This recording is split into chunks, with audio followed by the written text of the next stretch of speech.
Hello everyone, so will start with July current affairs. और इसमें हम शुरू करते हैं इसको। तो इसमें हम कवर करेंगे national, international, environmental, science and tech सारी न्यूज़।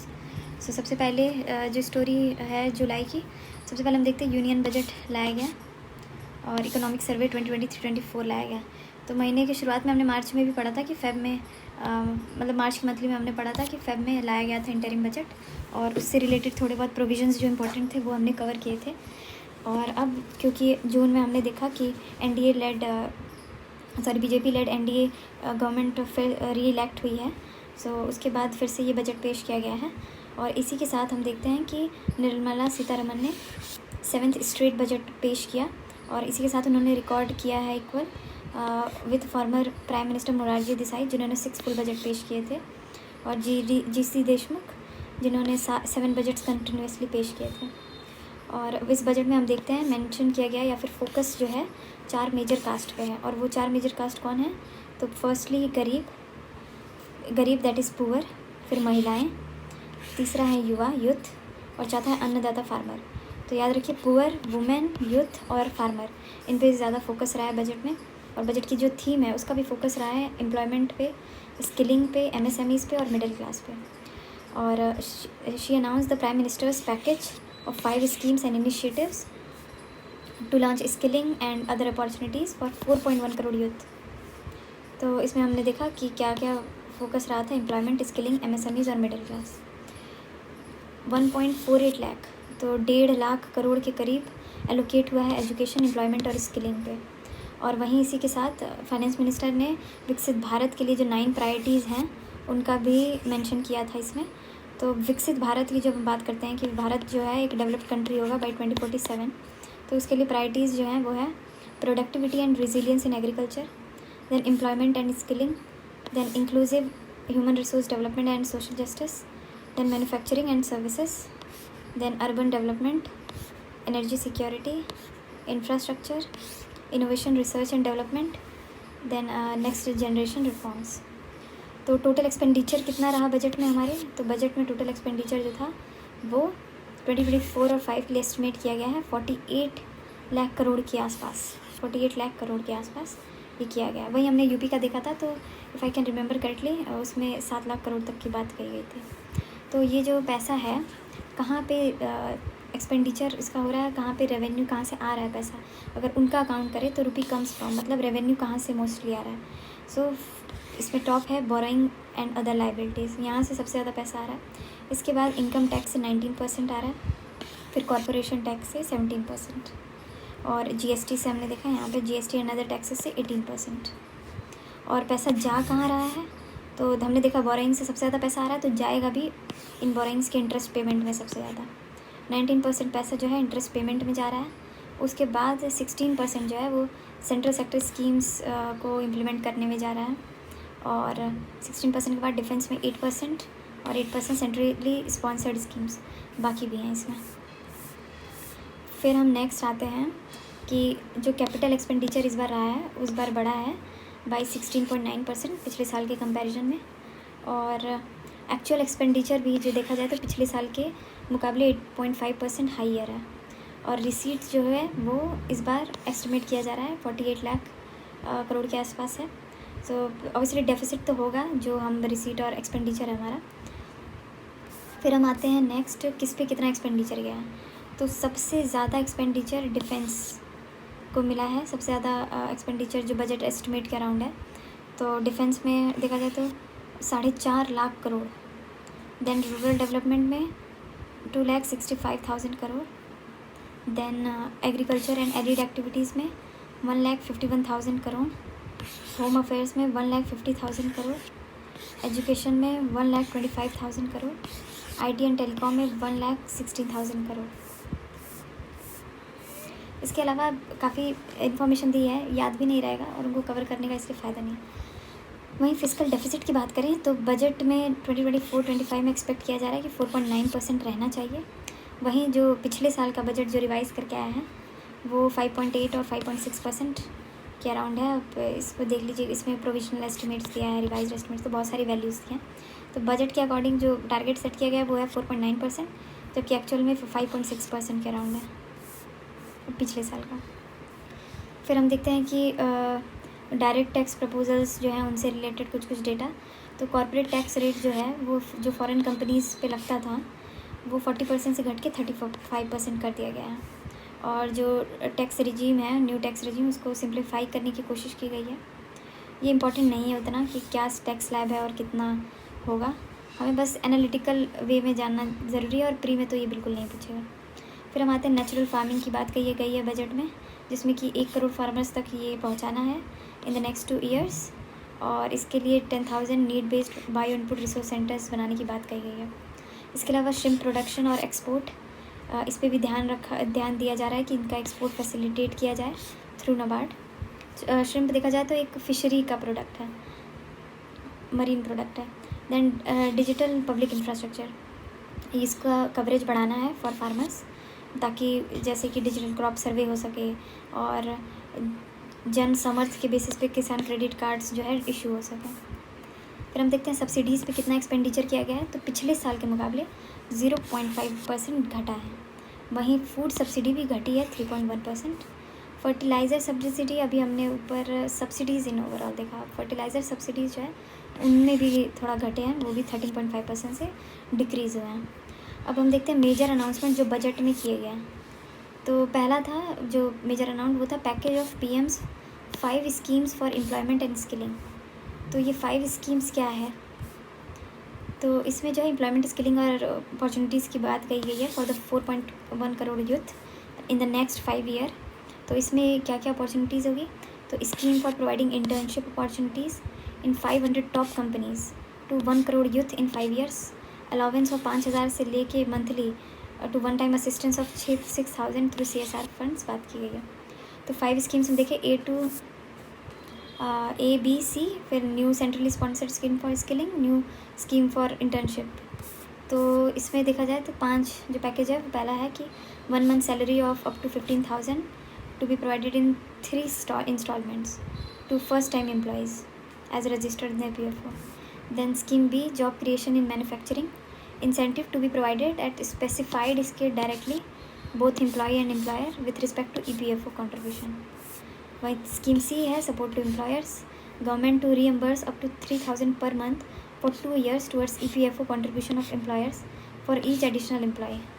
फिर new centrally sponsored scheme for skilling, इसमें 20 लाख यूथ को स्किल किया जाएगा for over 5 year period and 1,000 industrial training institute to be upgraded. The new scheme for internship in 500 top companies to 1 crore youth in 5 years। इसके अलावा और क्या focus रहा है, PM5 पैकेज हमने देखा, इसमें इंटर्नशिप की बात कही गई है यूथ के लिए। बस जो बेसिक कोर है वो याद रखिए, क्योंकि फिगर्स हो सकता है भूल जाए, लेकिन अगर ऑप्शंस को देखकर हम थोड़ा बहुत डिटेक्ट कर सकते हैं आंसर क्या होगा। फिर एग्रीकल्चर पे क्या काम किया गया है, तो एग्रीकल्चर में DPI लाने की बात कही गई है, डिजिटल पब्लिक इंफ्रास्ट्रक्चर, और इसके लिए 1.52 लाख करोड़ आवंटित किया गया है। और इसमें क्या है, 10,000 need based bio input resource centre provide करने की बात कही है। और DPI का जो है टारगेट है कि 3 साल के अंदर अंदर कोशिश की जाएगी कि मैक्सिमम कवरेज हो सके। फिर पूर्वोदय की बात की है, पूर्व से हम समझते हैं ईस्ट, उदय, ईस्ट का राइज। तो ईस्टर्न जो स्टेट्स हैं, ईस्टर्न पार्ट ऑफ इंडिया में कौन आएगा, बिहार, झारखंड, वेस्ट बंगाल, उड़ीसा, आंध्र प्रदेश। तो इनको इकोनॉमिक अपॉर्चुनिटीज़ दी जाएंगी फॉर द इकोनॉमिक डेवलपमेंट। तो इसमें एक इंडस्ट्रियल नोड गया में बनाने की बात कही गई है, अमृतसर से कोलकाता इंडस्ट्रियल कॉरिडोर की बात की गई है, और पावर प्रोजेक्ट्स एट पीरपैंती भी, पीरपैंती में कोई power project 2400 megawatt power plant का लाने की बात कही गई है। तो हम देखते हैं इस बजट में बिहार और आंध्र प्रदेश के लिए काफ़ी कुछ प्रोजेक्ट्स और अच्छे खासा बजट दिया गया है। एज वी नो कि इस बार कोलिशन गवर्नमेंट बनी है और दे आर इम्पॉर्टेंट एलीज। तो बिहार में हमने देखा, बिहार में गया में industrial node, Amritsar Kolkata industrial corridor की बात की गई है। फिर आंध्र प्रदेश रीऑर्गेनाइजेशन एक्ट, इसके तहत एक फाइनेंशियल सपोर्ट प्रोवाइड किया जाएगा मल्टीलेटरल डेवलपमेंट एजेंसीज़ को अप टू ऑफ 15,000 करोड़।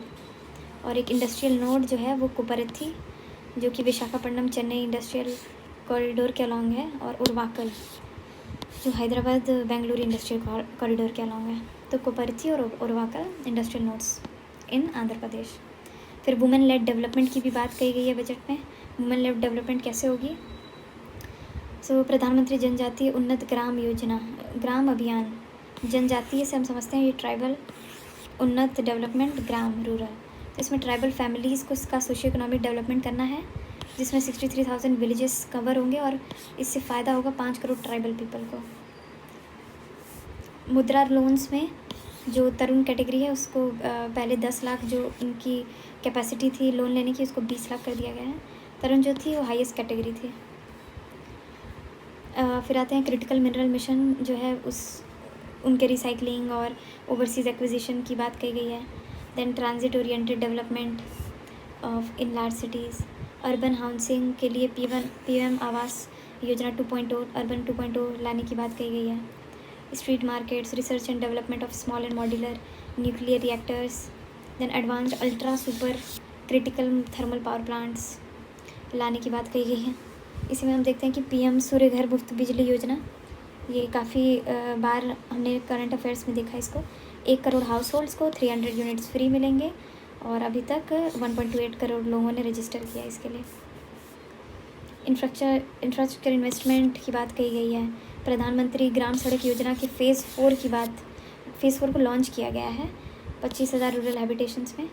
और इसमें जैसे Kosi Mechi intra state link भी आएगा। Kosi Mechi intra state link को फाइनेंशियल सपोर्ट देने की बात है इसमें 11,500 करोड़ तक की। फिर टूरिज़्म में कॉम्प्रिहेंसिव डेवलपमेंट की बात कही गई है for Vishnupad temple corridor, Mahabodhi temple corridor, Rajgir. देखिए बिहार फिर आया इस बजट में। बिहार और आंध्र प्रदेश के लिए आपको काफ़ी वो रेफरेंस मिलेगा। फिर इस बार देखा गया कि नालंदा को as a tourist centre develop करना है। फिर assistants for development of temples, monument, craftsman, wildlife sanctuary, natural landscapes and pristine beaches of Orissa. फिर इनोवेशन, रिसर्च एंड डेवलपमेंट, तो अनुसंधान नेशनल रिसर्च फंड बनाने की प्रस्ताव लाया गया है ताकि 1 लाख करोड़ तक का पूल बनाया जाए और जिसकी वजह से प्राइवेट सेक्टर ड्रिवन रिसर्च हो सके। स्पेस में कितना दिया गया है, तो venture capital fund of 1,000 crore to be set up for expanding space economy by 5 times in the next 10 years. तो ये एक जगह पूछ भी रखा था सवाल कि स्पेस के लिए कितना बजट एलोकेटेड था। रूरल लैंड रिलेटेड एक्शंस, इसके लिए unique land parcel identification number या Bhu Aadhaar for all lands, मतलब डिजिटाइजेशन ऑफ कैडेस्ट्रल मैप। फिर NPS वात्सल्य, तो Vatsalya as a plan for contribution by parents and guardian for minors. फिर हम आते हैं इकोनॉमिक सर्वे 2023-24 पे। तो इकोनॉमिक सर्वे जो है वो भी 22 जुलाई को लाया गया और इसमें एक कॉम्प्रिहेंसिव ओवरव्यू था जो इंडियन इकोनॉमी का परफॉर्मेंस है। तो हमने देखा इसमें कि रिटेल इन्फ्लेशन जो है वो प्रीवियस ईयर के मुकाबले इस बार घटा है और अब 5.4% है अराउंड। और स्टेट ऑफ इकोनॉमी बात की जाए तो फिस्कल ईयर 2023-24 के लिए अपना रियल GDP जो था वो 8.2% रहा। और तो ये रखना है, रियल GDP 8.2% था। इसके अलावा और जो इम्पोर्टेंट इन्फॉर्मेशन है कि real GDP in 2024 was 20% higher than the 2020 level. 2020 level में काफ़ी लो हो गया था because of covid restrictions. Price and inflation की बात की जाए तो ये एग्रीकल्चर है, ये इंडस्ट्री है और ये सर्विसेज है। तो हम देख सकते हैं किस तरीके से फ्लक्चुएट करके कौन घट रहा है बढ़ रहा है। इसके अलावा फिजिकल डेफिसिट जो देखा जाए, it has been broad from 6.4% जो फिजिकल ईयर 23 में था टू 5.6% इन फिजिकल ईयर 24।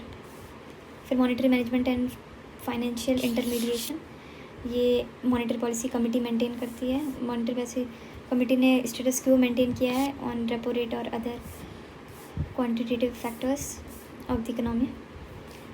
इसके अलावा एक्सटर्नल सेक्टर की बात करें तो वर्ल्ड बैंक के लॉजिस्टिक परफॉर्मेंस इंडेक्स में इंडिया ने इम्प्रूव की है रैंकिंग। इस ईयर उसकी रैंक थी 38 आउट इन 2023। फिर इंडिया के जो सर्विस एक्सपोर्ट थे वो बढ़े हैं 4.9% से और India is now the 7th largest service exporting country globally. India सबसे ज़्यादा रेमिटेंस रिसीव करता है ग्लोबली।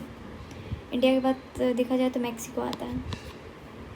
इंडिया का एक्सटर्नल डेब्ट स्टैंड्स 18.7% और India rank second in the world in telecommunication. हम सेकंड किन किन फील्ड्स में, तो telecommunication, computer, information services, exports, और हम 6th हैं in personal cultural and recreation services exports. वैसे टाइप्स ऑफ एक्सपोर्ट्स काफ़ी हैं। फिर medium term outlook, growth strategy for new India, इसमें अमृतकाल ग्रोथ स्ट्रैटेजी की बात की है, मतलब थोड़ा सा मीडियम टर्म प्लानिंग की बात है इसमें देखा जाए तो। और इसमें ज़्यादा कुछ इम्पोर्टेंट नहीं है। अब देख लीजिए कौन सी स्कीम कौन सी मिनिस्ट्री से है। तो कार्बन क्रेडिट ट्रेडिंग स्कीम जो है ये मिनिस्ट्री ऑफ पावर से है। और सोशल सेक्टर में देखिए तो welfare expenditure has grown at CAGR of 12.8%। Guinea coefficient improve हुआ है इंडिया का, इम्प्रूव हुआ है मतलब कह सकते हैं इकोनॉमिक इनइक्वालिटी घटने के थोड़े आसार हैं। फिर आयुष्मान भारत कार्ड्स जो हैं ये हॉस्पिटल एडमिशन्स के लिए होते हैं। पोषण भी और पढ़ाई भी, ये high quality pre school network at anganwadi centre से रिलेटेड है। फिर विद्यांजलि इनिशिएटिव जो है ये कम्युनिटी एंगेजमेंट से जो एजुकेशनल एक्सपीरियंस इन्हेंस करते हैं उससे रिलेटेड है। PM आवास ग्रामीण में इतना इम्पोर्टेंट नहीं दिया हुआ है। India's per capita income has grown 7 times since 1990। Unemployment rate declining to 3.2%। और 45% वर्कफोर्स जो है वो एग्रीकल्चर में एम्प्लॉयड है। 45% एग्रीकल्चर में एम्प्लॉयड है, 11.4 मैन्युफैक्चरिंग में, 28.9 सर्विसेज में और 13% कंस्ट्रक्शन में। 45% एग्रीकल्चर में सबसे ज़्यादा। और बाकी female labour force participation rate की बात करें तो वो लास्ट 6 ईयर से बढ़ रहा है। Manufacturing sector is less expose to AI as industrial robots are neither as nimble nor as cost effective. Apart from this अगर देखिए इसमें हम तो एग्रीकल्चर एंड फूड मैनेजमेंट देखिए तो इंडियन एग्रीकल्चर सेक्टर जो है 42% के करीब पॉपुलेशन इसमें लाइवलीहुड सपोर्ट मिलता है और ये 18% के अराउंड GDP में कंट्रीब्यूट करता है। इंडस्ट्री की बात करें तो economic growth of 8.2% was supported by industrial growth rate. बाकी इंडिया का जो फार्मास्यूटिकल मार्केट है वो वर्ल्ड का 3rd लार्जेस्ट है और इंडिया क्लोथिंग मैन्युफैक्चरर में 2nd लार्जेस्ट है। इलेक्ट्रॉनिक्स मैन्युफैक्चरिंग साइट भी हमारा बड़ा है ग्लोबल मार्केट। फिर उद्यम रजिस्ट्रेशन पोर्टल जो है वो MSME से रिलेटेड है। सर्विसेज का हम जान रहे हैं कि अराउंड ग्रॉस वैल्यू एडिशन जो है मतलब GVA कह सकते हैं वो 55% है सर्विसेज का। और इंडिया की जो सर्विस एक्सपोर्ट है वो कंस्टिट्यूट करते हैं 4.4% of the world's commercial services export. Digitally delivered services exports globally increase to 6%। Then tourism भी बढ़ा है। Global capability centres, Indian e-commerce industry, tele industry, optical fibre, ये सब टर्म्स देख लीजिए क्योंकि ये बहुत कॉम्प्रिहेंसिव डॉक्यूमेंट होता है तो इसमें सारी चीज़ों में कितना होना चाहिए, बजट कितना, प्रमोशन के लिए क्या होना चाहिए, सारी चीज़ें इसमें दी रहती हैं। इसके अलावा अब हम आते हैं नेशनल अफेयर्स पे। So coming to national affairs, तो हमने देखा कि जुलाई मंथ में public examination prevention of unfair means act लाया गया है 2024 और ये सेंटर के द्वारा लाया गया था ऑन जून 24, 2024। तो ये कह सकते हैं एक तरह का एंटी चीटिंग लॉ है।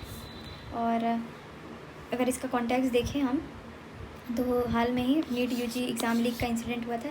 सो NTA ने इसको कंडक्ट किया था और विवाद हो गया था कि ग्रेस मार्क्स जो हैं उसका उन्होंने पहले इसके बारे में बताया भी नहीं था और किस तरीके से ग्रेस मार्क्स किन बच्चों को दिए गए हैं ये काफ़ी ओपेक मेथड था उनका। तो इसके लिए सुप्रीम कोर्ट में काफ़ी पिटिशन्स गई और सुनवाई भी हुई और उसके अकॉर्डिंगली नेसेसरी एक्शंस लिए गए। तो हम अभी देख रहे हैं पब्लिक एग्जामिनेशन प्रिवेंशन ऑफ ये, तो इसका भी यही पर्पज़ है कि एंटी चीटिंग रोकनी है, मतलब चीटिंग रोकनी है या फिर जो भी प्रॉब्लम्स है हमारे एग्ज़ाम सिस्टम में उनको हमको क्या कहते हैं रोकना है। तो जैसे कि सिक्योरिटी मेजर्स अगर इनएडुकेट है, कंप्यूटर बेस्ड टेस्ट में हैकिंग का या फिर वल्नरेबिलिटी की चांसेस हैं तब, देन कोई प्राइवेट कंपनी का कॉन्फ्लिक्ट ऑफ इंटरेस्ट हो रहा है। So all this have been covered और जो रूल्स जो हैं उसको नोटिफाई किया गया है by ministry of personnel public grievances and pension. और इसी कॉन्टेक्स्ट में देखे जाए तो बहुत कॉन्जिक्यूटिव कुछ एग्ज़ाम्स आ रहे थे जो लीक हो रहे थे, जैसे कि यूजीसी का जो नेशनल एलिजिबिलिटी टेस्ट होता है उसका भी लीक की बात आई थी। तो एग्ज़ाम्स कौन कौन से एग्ज़ाम्स कवर्ड हैं इस एक्ट में, तो इसमें मेंशन किया गया है कि a public examination as any examination conducted by the public examination authority listed in the schedule of the act or any such other authority as may be notified by the central government। तो इसमें कौन कौन से exams आ जाएंगे, तो जो UPSC conduct कराती है एग्ज़ाम्स, एसएससी कराती है, आरआरबी कराती है, या एनटीए कराती है, या आईबीपीएस कराती है। तो इनके अपने वो डोमेन्स यहाँ पे बात की गई है, इतनी इंपॉर्टेंट नहीं है। फिर इसके अलावा देखा जाए तो अनफेयर मीन्स जो है उसका भी मेंशन किया गया है सेक्शन 3 ऑफ द एक्ट में, किस तरीके से अगर लीक हो रहा है या फिर टेम्परिंग हो रही है एग्ज़ाम में। फिर पनिशमेंट्स की बात की जाए तो पनिशमेंट जो है 3 से 5 साल तक की जेल और fine up to 10 lakh rupees इसका प्रोविज़न है। और सारे ऑफेंसेस जो हैं वो कॉग्निजेबल हैं, नॉन बेलेबल है और नॉन कंपाउंडेबल है, ये ध्यान रखना है। फिर हम नेक्स्ट न्यूज़ पे आते हैं कि पटना हाई कोर्ट ने स्ट्राइक डाउन कर दिया है 65% कोटा इन बिहार। सो हुआ क्या था कि नवंबर 2023 में बिहार गवर्नमेंट ने एक गैजेट नोटिफिकेशन के तहत जो डिप्राइव्ड कास्ट हैं उनका जो कोटा है वो 50% से 65% बढ़ा दिया था। तो इसकी वजह से अब सिर्फ 35% जो पोस्ट है वो जनरल कैंडिडेट्स के लिए बचा। ये चैलेंज हुआ और जो PIL जिसने चैलेंज किया था उन्होंने फाइल किया और हाई कोर्ट ने इसको क्वेश कर दिया कि नहीं, this is against the idea of positive discrimination या फिर कॉन्स्टिट्यूशन में जो प्रोविजंस हैं उसके अगेंस्ट है ये। तो कौन जस्टिस थे इसमें, गौरव कुमार ने फाइल किया था ये केस और division bench of chief justice KV Chandran उन्होंने ये बोला कि रोक लगा दिया इस पर। बाकी रिजर्वेशन से रिलेटेड काफ़ी कॉन्स्टिट्यूशनल प्रोविजंस भी रहे हैं और इन द पास जजमेंट भी रहे हैं। सो हम देखते हैं मंडल कमीशन 1980 में जो आई थी उन्होंने 27% OBCs को देने की बात कही थी, जो कि चैलेंज हुआ और उसके बाद इंदिरा साहनी केस में इसको वैलिड माना गया और एक बोला गया कि 50% सीलिंग की बात कही गई थी कि जो भी रिजर्वेशन है 50% से ज़्यादा नहीं होना चाहिए। फिर आगे Nagaraj versus Union of India 2006 case में हम देखते हैं कि रिजर्वेशंस इन प्रमोशंस में नहीं लगना चाहिए, इसकी बात थी। इसके अलावा इतना इंपॉर्टेंट नहीं है, ये मेंस पर्सपेक्टिव से ज़्यादा इम्पॉर्टेंट हो जाएगा। फिर नेक्स्ट है कि नालंदा यूनिवर्सिटी कैंपस का इनॉग्रेशन हुआ है और ये नालंदा यूनिवर्सिटी कैंपस कहाँ पे है, ये राजगीर बिहार में है। जून 19 को इसका उद्घाटन हुआ है। सो नालंदा बिहार को हम जानते हैं कि ये एंशिएंट बुद्धिस्ट मॉनेस्ट्री थी पहले और एजुकेशनल इंस्टीट्यूशन था मगध में। मगध आज का बिहार है। सो ये जो इंस्टीट्यूशन था वो एक प्लेस ऑफ लर्निंग था सिंस 5th से 13th सेंचुरी तक। और आर्यभट्ट को बोला जाता है जिन्होंने ज़ीरो का इन्वेंशन किया था, वो 6th सेंचुरी में इसके कुलपति थे, head. Then Nalanda University was home to a colossal library filled with palm manuscripts. That approximately 9 million manuscripts were stored in library called Dharmaganj. अगर फाउंडेशन देखा जाए यूनिवर्सिटी का तो कुमार गुप्ता जो गुप्ता एम्पायर थे उन्होंने फाउंड किया था नालंदा यूनिवर्सिटी, कुमार गुप्ता। और आफ्टर दैट अगर देखा जाए तो 13th सेंचुरी के बाद काफ़ी डिस्ट्रक्शन हो चुकी थी, जिसकी वजह से इसके रूइंस जो है मिले फ्रांसिस बुचानन को इन 1812। नालंदा यूनिवर्सिटी एक्ट भी पास किया गया था 2010 में। एंड जो अभी नया कैंपस है उसके आर्किटेक्ट हैं BV दोषी, 455 एकड़ में फैला हुआ है और इसको नेट ज़ीरो ग्रीन कैंपस बोला गया है। कैंपस के बीचों बीच एक Kamal Sagar that is a lotus pond बनाया गया है और उनमें जो शॉपिंग एरिया है उसको बॉटल शेप बाजार में बनाया गया है। वहीं नालंदा की बात की जाए तो ये एक वर्ल्ड हेरिटेज साइट में भी आता है। 2016 में इसको वर्ल्ड हेरिटेज साइट का दर्जा दिया गया था बाय यूनेस्को। और UNESCO heritage site related to Buddhism से रिलेटेड और कौन सी हेरिटेज साइट्स इंडिया में जिनको मिला है वर्ल्ड हेरिटेज साइट का खिताब, तो देखा जाए नालंदा हो गया एक, Nalanda Mahavihara. Then Sanchi in MP, Mahabodhi temple complex at Bodh Gaya Bihar, Ajanta caves Aurangabad में, और लद्दाख में बुद्धिस्ट चैंटिंग उसको भी माना गया। फिर railway accidents and Kavach. So it's very hard to ignore but every week और मंथ एटलीस्ट वीक और 10 days we come to hear some or the other railway accident happening in the country. So इसी के ही context में ये बोला गया है कि सो काफ़ी नंबर ऑफ़ इंसिडेंट्स रहे हैं, तो एक को हाईलाइट करना कोई ज़रूरी नहीं है। तो इसके पीछे के इश्यूज़ जो हैं काफ़ी हैं, जैसे कि एजिंग इंफ्रास्ट्रक्चर, राष्ट्रीय Rail Sanrakshan Kosh, technological lag, human error and rule violations, inadequate maintenance and inspections, congestion and over crowding. So ये सारी चीज़ें रही हैं। तो इसी के ही साथ कवच टेक्नोलॉजी को लाया गया है ताकि ट्रेन एक्सीडेंट्स को रोका जा सके। तो ये जो है कवच में क्या होता है कि अगर कुछ ऐसा इंट्यूशन होता है फॉर दी ट्रेन कि there could be a probable accident, तो ऑटोमेटिक ब्रेकिंग सिस्टम की प्रोविज़न है इसमें। तो कवच एक indigenously developed automatic train protection system है जिसको RDSO ने बनाया है। RDSO stands for research design and standard organisation in collaboration with Indian industry. और B राजा राम को माना जाता है कि इन्होंने की रोल प्ले किया था कवच के डेवलपमेंट में। इसके अलावा कि कवच कैसे काम करता है वो दिया है, ये इम्पोर्टेंट है नहीं उतना। और बाकी गवर्नमेंट इनिशिएटिव्स फॉर रेलवेज़ अगर देखा जाए तो प्रोजेक्ट मिशन रफ्तार ये लाया गया था रेलवे बजट ऑफ 2016-17 में, और इसे अप्रूव किया है नीति आयोग ने इन 2017। और मेंटेनेंस एंड रिन्यूअल्स के लिए भी रेलवे मिनिस्ट्री ने प्लान किया है। फिर हम देखते हैं इन्हेंस कैसे कर सकते हैं रेलवे सिस्टम को, तो मॉडर्नाइज, डिजिटाइज, प्राइटाइज, फ्राइट ट्रांसपोर्ट का अलग करके, सो इन सब तरीक़ों से हम कर सकते हैं। फिर नेक्स्ट हम आते हैं कि drought occurred in 13 east flowing rivers. East flowing मतलब this is east flowing river जो कि बे ऑफ बंगाल में जा रही है। तो हमने देखा कि जो 13 ईस्ट फ्लोइंग रिवर्स थी बिटवीन महानदी एंड पिन्नार, उनमें अभी कुछ भी पानी नहीं बचा। और इन नदियों में है ऋषिकुल्या, बहुधा, वंशाधारा, नागवाली, शारदा, वाराहा, तांडवा, इलुरु, गुंडलकम्मा, तमिलनेडु, मूसी, पलेरू, मुन्नेरू। तो 60% of this basin area is agriculture land. और आप कह सकते हैं कि ये आंध्रा एंड ये Telangana experience large deficits. Kaveri, Pennar and other rivers also face water shortage. Ganga basin is below half its capacity. तो आप देख सकते हैं कि ये जो ड्रॉट लाइक कंडीशंस है या फिर approaching to drought like conditions जो है कंट्री में वो बढ़ रही है। कुछ प्रिलिमिनरी फैक्ट्स की बात करें इसमें, तो वेस्ट फ्लोइंग और ईस्ट फ्लोइंग रिवर्स के हम देखें तो इस साइड जो ड्रेन कर रहे हैं वो ईस्ट फ्लोइंग हो गई, इधर वेस्ट फ्लोइंग। वेस्ट फ्लोइंग में सबसे पहले देखते हैं नर्मदा, तापी, ये अरेबियन सी में गिरती है। और ये मोस्टली डेल्टा नहीं फॉर्म करती है, एस्चुरी फॉर्म करती है। जो अरेबियन सी में गिर रही हैं वेस्ट फ्लोइंग वो मोस्टली एस्चुरी फॉर्म करती हैं and they are devoid of any developed tributary system. वहीं ईस्ट फ्लोइंग जो रिवर्स हैं वो बे ऑफ बंगाल में ड्रेन कर रही हैं and they form delta on the eastern coast. These rivers have developed and large tributary system. तो गवर्नमेंट इंटरवेंशंस क्या रहा है रिवर कंजर्वेशन के लिए, तो अटल भूजल योजना, ये ग्राउंड वाटर बढ़ाने की बात कही गई थी इन सम आइडेंटिफाइड स्टेट्स जैसे कि गुजरात, हरियाणा, कर्नाटका, मध्य प्रदेश, महाराष्ट्र, राजस्थान और उत्तर प्रदेश। फिर नेशनल वाटर मिशन लाया गया था। तो ना वाटर मिशन में जो था ये एक इंटीग्रेटेड वाटर रिसोर्स डेवलपमेंट और मैनेजमेंट प्लान था।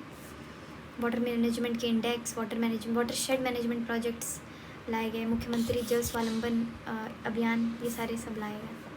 इसके अलावा हम देखते हैं कि सेंट्रल वाटर कमीशन CWC, ये क्या है? CWC जो है एक टेक्निकल ऑर्गेनाइजेशन है जो कि मिनिस्ट्री ऑफ जल शक्ति के अंदर आती है। और इनका काम है कि ये इनिशिएट, कोऑर्डिनेट और कंसल्ट करेंगे स्टेट गवर्नमेंट को for control, conservation and utilisation of water resources.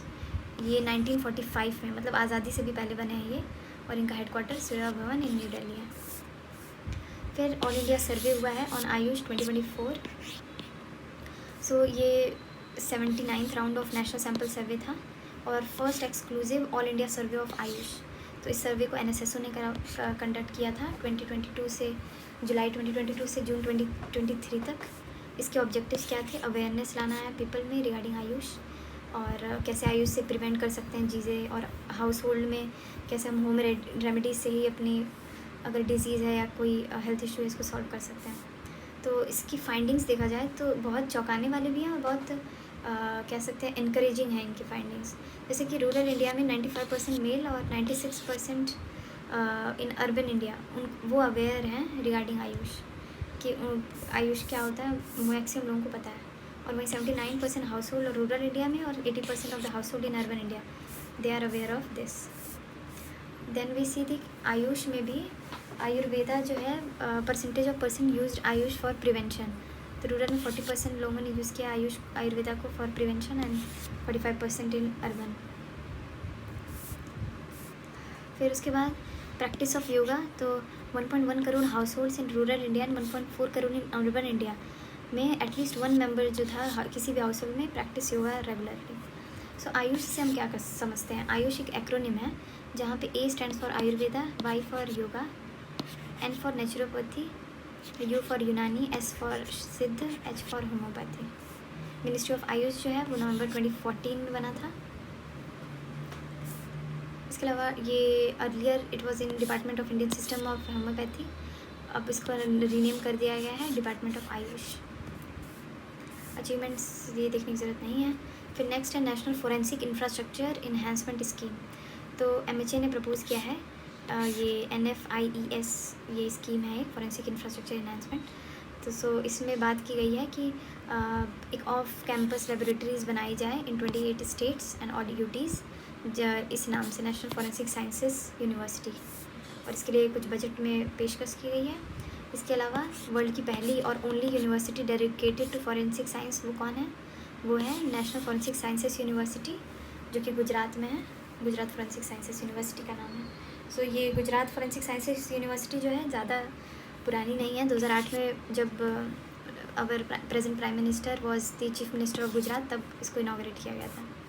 So it is the world's first and only university, ये गुजरात में नेशनल फॉरेंसिक साइंसेस यूनिवर्सिटी।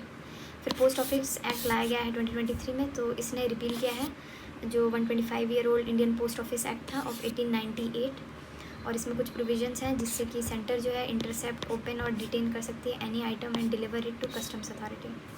सो इसके कुछ प्लस माइनस दोनों हैं, क्रिटिसिज्म भी है इस एक्ट के, वो एग्ज़ाम पॉइंट ऑफ व्यू से नहीं इंपॉर्टेंट है, प्री के पर्सपेक्टिव से। फिर शॉर्ट न्यूज़ में देखा जाए तो अभी 21st लाइव स्टॉक सेंसस कराया गया है, और इसमें देखा जाए तो लाइफ स्टॉक सेंसस हर 5 साल में होता है, और अब तक 20 ऐसे सेंसस हो चुके हैं, तभी ये 21st है। कौन कराता है? Ministry of fisheries, animal husbandry and dairying. तो इसमें देखा गया कि टोटल बोवाइन पॉपुलेशन कितनी है ये नहीं इंपॉर्टेंट है। वेस्ट बंगाल में हाईएस्ट इंक्रीज़ हुआ है, उत्तर प्रदेश में मैक्सिमम डिक्रीज़ हुआ है। Then next is Ladakh achieves full functional literacy. So Ladakh में फुल फंक्शनल लिटरेसी अचीव हुई है अंडर द उल्लास क्या नव भारत साक्षरता कार्यक्रम। इसमें 97% से ज़्यादा लिटरेसी हुई है। तो उल्लास मेला ये मिनिस्ट्री ऑफ एजुकेशन ने लॉन्च किया था एट द सिंधी संस्कृति केंद्र ले। इसमें टारगेट था 100% लिटरेसी अचीव करने का। और अगर उल्लास की बात करें, नव भारत साक्षरता कार्यक्रम या फिर new India literacy programme NILP से भी जानते हैं इसको हम। सो ये एक सेंट्रली स्पॉन्सर्ड स्कीम है जो कि इम्प्लीमेंट हुई फ्रॉम 2022 से 27 तक, मतलब अभी चली रही है, और ये अलाइन करती है जो NEP 2020 की रिकमेंडेशंस थी उनसे। फिर हम आते हैं इंटरनेशनल अफेयर्स पे। तो ग्लोबल जेंडर गैप रिपोर्ट 2024 जारी किया है। किसने जारी किया है जेंडर गैप रिपोर्ट? ये वर्ल्ड इकोनॉमिक फोरम ने लॉन्च किया है। 146 कंट्रीज़ को इसके अंदर रैंक किया गया है, और इसमें एक बड़ी ही आप कह सकते चौंकाने वाली बात है आई है कि उन्होंने कहा है कि it would take 134 years to achieve full gender parity. तो मतलब 2158 में शायद हम विटनेस करें जेंडर इक्वालिटी। सो जो हमारा टारगेट है 2030 तक का एक SDG गोल भी है रिगार्डिंग जेंडर पैरिटी, तो हमसे सोच सकते हैं कि we are so far behind that. Apart from this, इस रिपोर्ट में क्या कंसीडर किया जाता है जिसके बेसिस पे ये इंडेक्स रिलीज़ करते हैं? तो 4 इंडिसेस पे नापा जाता है। पहला तो वुमेन का इकोनॉमिक पार्टिसिपेशन और उनके लिए अपॉर्चुनिटी कितनी है, फिर उनकी एजुकेशनल अटेनमेंट, देन उनकी health and survival, then political empowerment. So अगर 1 स्कोर रहता है तो मतलब उस जगह फुल जेंडर पैरिटी, और अगर 0 है तो कंप्लीट इनपैरिटी है। अगर फाइंडिंग्स देखे जाए इस रिपोर्ट की तो 97% of the world economies have closed more than 60% of gender gap. और इसमें रीजन वाइज देख सकते हैं कितनी डाइवर्सिटी है। जैसे यूरोप में 75% तक क्लोज कर दिया गया है ये जेंडर गैप। वहीं एशियन कंट्रीज़ में आप देख सकते हैं अभी भी 60 के अराउंड होवर कर रहा है। ग्लोबल रैंकिंग्स में देखा जाए तो आइसलैंड ने 93.5% तक क्लोज कर दिया है जेंडर गैप। उसके बाद फिनलैंड आता है, Iceland, Finland, Norway, New Zealand, Sweden. और वहीं नीचे की कंट्रीज देखें जो सबसे पीछे हैं, तो उनमें आएंगे सूडान, पाकिस्तान, चैड, ईरान, गिनी। और इंडिया की रैंक देखी जाए तो 129 है, जो कि काफ़ी कम है, 129 आउट ऑफ 146 कंट्रीज़। और सदर्न एशिया को 7th रैंक दिया गया है इन द 8 ग्लोबल रीजन्स। सो एशिया में काफ़ी पीछे अभी चल रहा है। इंडिया को पॉलिटिकल एम्पावरमेंट में 65th रैंक मिली, क्योंकि हम देख सकते हैं कि जो हमारा प्रीवियस 17th लोकसभा था उसमें अप्रॉक्सीमेटली 14% महिला MPs थे। फिर हम कुछ इनिशिएटिव्स अगर देखते हैं कि जो लिए गए हैं फॉर एनकरेजमेंट ऑफ वुमेन, तो बेटी बचाओ बेटी पढ़ाओ ये 2015 में लाया गया। स्वधर गृह scheme, Ujjwala scheme, working women hostel, महिला शक्ति केंद्र, स्कीम फॉर एडोलेसेंट गर्ल, महिला पुलिस वॉलंटियर्स, राष्ट्रीय महिला कोष, नेशनल क्रिश स्कीम, प्रधानमंत्री मातृ वंदना योजना, प्रधानमंत्री आवास योजना, ये नहीं है, अच्छा ये सब में भी वुमेन का कुछ कुछ है। प्रधानमंत्री आवास योजना में भी हाउसिंग जो है वुमेन के नाम पे प्रोवाइड की जाएगी। कौशल विकास योजना में भी वुमेन को इंडस्ट्री रेलिवेंट स्किल ट्रेनिंग दी जाएगी। Deendayal national urban livelihood mission के अंदर भी प्रधानमंत्री उज्ज्वला स्कीम में LPG से रिलेटेड है। सुकन्या समृद्धि योजना बैंक अकाउंट से रिलेटेड है। देन स्किल अपग्रेडेशन एंड महिला कॉयर योजना, ये वुमेन आर्टिसंस जो कॉयर इंडस्ट्री में उनसे है। फीमेल एंटरप्रेन्योरशिप बढ़ावा मिल दिया जा रहा है बाई स्टैंड अप इंडिया और महिला ई-हार्ट से। वर्ल्ड इकोनॉमिक फोरम की बात करें तो ये एक इंटरनेशनल ऑर्गेनाइजेशन है फॉर पब्लिक प्राइवेट कॉपरेशन, 1971 में बना था और इसके फाउंडर हैं क्लॉस शॉप, हेडक्वार्टर है जिनेवा, स्विट्ज़रलैंड। इनके कुछ इंपॉर्टेंट रिपोर्ट्स हैं, यह कई बार पूछते हैं, जैसे कि future of jobs report, global risk report, travel and tourism competitiveness report, global competitiveness report. Next हम आते हैं ग्लोबल पीस इंडेक्स। तो ये किसने रिलीज़ किया है? ये एक ऑस्ट्रेलियन थिंक टैंक है, उन्होंने ये रिलीज़ किया है और इसमें बात कही गई है इंस्टीट्यूट ऑफ, थिंक टैंक का नाम है institute for economic and peace. So इसमें रिवील किया गया है कि world is at cross roads, there is a risk of surge of major conflict. So 3 thematic zone domains लिए गए हैं पीसफुलनेस मेजर करने के लिए। पहला है सोसाइटल सेफ्टी और सिक्योरिटी, दूसरा है डोमेस्टिक एंड इंटरनेशनल कॉन्फ्लिक्ट और तीसरा है डिग्री ऑफ मिलिटराइजेशन। सो इसमें जो इम्पॉर्टेंट है हम देख सकते हैं कि north America saw the largest regional deterioration. Ranking देखी जाए तो आइसलैंड सबसे पीसफुल है and it is joined by Ireland, Austria, New Zealand, Singapore. वहीं अगर हम देखें यमन जो है लीस्ट पीसफुल कंट्री है, फिर यमन के बाद Sudan, south Sudan, Afghanistan, Ukraine आता है। फिर रैंकिंग ऑफ इंडिया देखा जाए तो रैंकिंग ऑफ इंडिया है 116 आउट ऑफ 163 और इंडिया के कंपैरिजन में जो नेबरिंग कंट्रीज़ हैं उनकी रैंक है पाकिस्तान की 140, श्रीलंका की 100, भूटान की 21, नेपाल की 80, चाइना की 88। So institute for economics and peace जो है ये हमने देखा थिंक टैंक है ऑस्ट्रेलिया की, जिसका फोकस है कि world focus to peace as a positive, achievable and tangible nature. फिर सिप्री की रिपोर्ट आई है ऑन न्यूक्लियर आर्सेनल। तो सिप्री हम जानते हैं Stockholm international peace research institute है। सो इसमें बोला गया है कि इंडिया जो है with 172 nuclear weapons is now ahead of Pakistan. So India की पोजीशन देखें तो कितनी है, इंडिया 6th पोजीशन पर है। All 9 nuclear armed states continue to modernise the nuclear arsenals. कौन है 9 न्यूक्लियर आर्म्ड स्टेट्स? तो हम जानते हैं P5 पहले आ जाएंगे, US, Russia, UK, France, China, फिर उसके बाद India, Pakistan and north Korea और इसराइल। इंडिया जो है 6th रैंक है ग्लोबली, ये इंपॉर्टेंट है याद रखना। और अभी भी सबसे ज़्यादा न्यूक्लियर आर्सेनल्स किसके पास है? तो 90% रशिया और USA के पास है और इन दोनों में भी सबसे ज़्यादा Russia then USA। Then nuclear programme of India देखा जाए तो 1974 में इंडिया ने पहला न्यूक्लियर टेस्ट किया था। इंडिया CTBT का पार्ट नहीं है, जिसको treaty on the non proliferation of nuclear weapon भी NPT भी बोला जाता है। लेकिन इंडिया जो है NSG में है पार्ट और MTCR में भी इंडिया है, वासीनार अरेंजमेंट में भी इंडिया है और ऑस्ट्रेलिया ग्रुप में भी इंडिया है। इसके अलावा सिप्री के बारे में दिया है, 1966 में बना है, ज़्यादा कुछ ज़रूरी नहीं है इसमें। फिर 50th G7 लीडर्स समिट हुआ है और ये कहाँ पे हुआ है? इटली के अपुलिया रीजन में। अपुलिया इटली में G7 में कौन आता है? Canada, France, Germany, Italy, Japan, UK और USA। पहले रशिया भी था, अब नहीं है। सो प्राइम मिनिस्टर मोदी ने जो स्वेरिंग इन सेरेमनी के बाद जो पहली कंट्री विज़िट की वो थी इटली और ये G7 समिट के साइडलाइंस पे उन्होंने बाकी वर्ल्ड लीडर से भी मुलाकात की। इस G7 में देखा जाए तो कुछ इंपॉर्टेंट कॉरिडोर्स लाए गए, जैसे कि India middle east Europe economic corridor जो है उसको भी एज अ कमिटमेंट बनाया गया G7 कंट्रीज़ के द्वारा।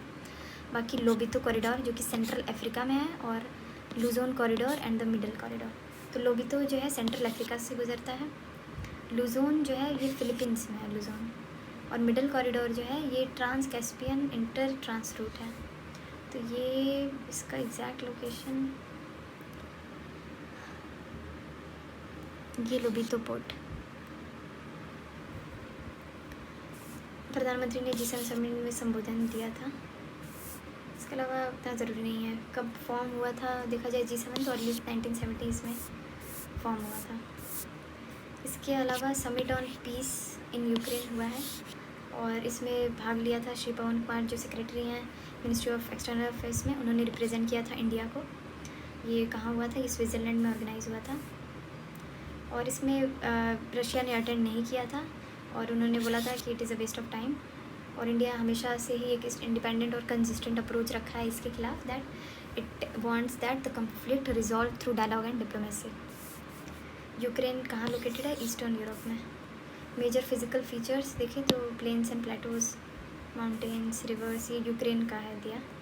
फिर इंडिया और IORA का क्रूज़ टूरिज़्म कॉन्फ्रेंस हुआ, कहाँ पे हुआ था, दिल्ली में, न्यू दिल्ली में हुआ था, 2 दिन तक चला था। और इंडियन ओशन रिम एसोसिएशन में कौन कंट्रीज़ आती हैं, तो Bangladesh, Kenya, Madagascar, Maldives, Mozambique, Sri Lanka, South Africa, Seychelles, Tanzania.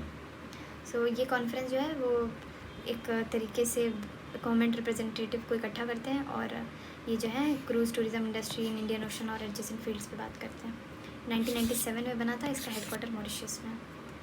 इसके मेंबर्स 23 कंट्रीज़ हैं प्रेजेंटली। कुछ शॉर्ट्स न्यूज़ जो इम्पोर्टेंट हैं, तो डेनमार्क, ग्रीस, पाकिस्तान, पनामा और Somalia get seat on the UN security council as a non permanent member, जो कि 2 साल के टर्म होता है। फिर उसके बाद UNSC के बारे में दिया है, 15 मेंबर्स होते हैं, 5 परमानेंट हैं, 10 नॉन परमानेंट हैं। जो रिफॉर्म्स लाने की बात कही जा रही है ये सब मीन्स रिलेटेड है। तो टर्की को ग्रे लिस्ट से रिमूव कर दिया गया है FATF के द्वारा, और FATF देखा जाए तो 1989 में बना था, और G7 ने इसका डेवलप किया था ताकि मनी लॉन्ड्रिंग को कॉम्बैट किया जा सके, टेररिज्म में जो फाइनेंसिंग हो रही है उसको रोका जा सके। इसमें अभी 39 मेंबर्स हैं। इसका हेडक्वार्टर पेरिस फ्रांस में है।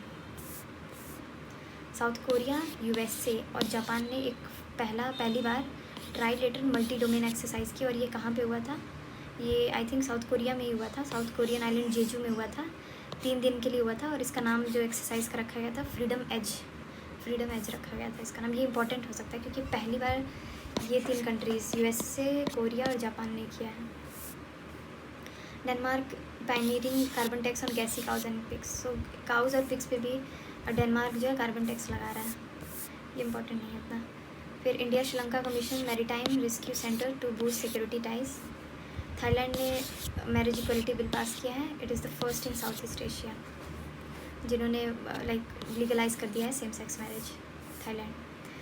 So that's it for this lecture. In the next lecture we'll cover from economic affairs. So thank you everyone.